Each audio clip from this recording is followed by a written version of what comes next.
டெல்லியில் கோடை வெயிலுக்கு மத்தியில் குடிநீர் தட்டுப்பாடும் நிலவுகிறது. பல இடங்களில் குடிநீரை பெற மக்கள் போராடி வருகிறார்கள். இந்த சூழலில் ஆம் ஆத்மி அரசு குடிநீர் பிரச்சனையை சரி செய்ய நடவடிக்கை எடுக்கவில்லை என பாஜக பானை உடைப்பு போராட்டம் நடத்தியது. அப்போது குடிநீர் வாரிய அலுவலகம் உடைக்கப்பட்டது. அலுவலகத்திற்குள் பானைகள் எரியப்பட்டது.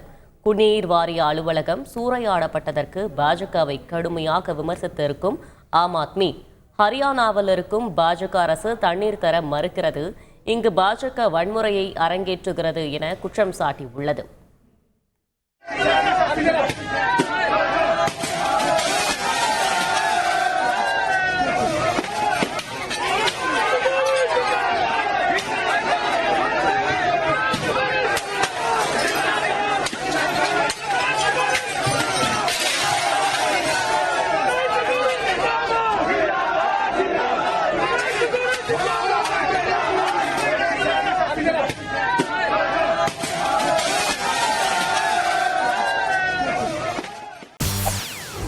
செய்திகளை உடனுக்குடன் தெரிந்து கொள்ள உடனே சப்ஸ்கிரைப் பண்ணுங்க.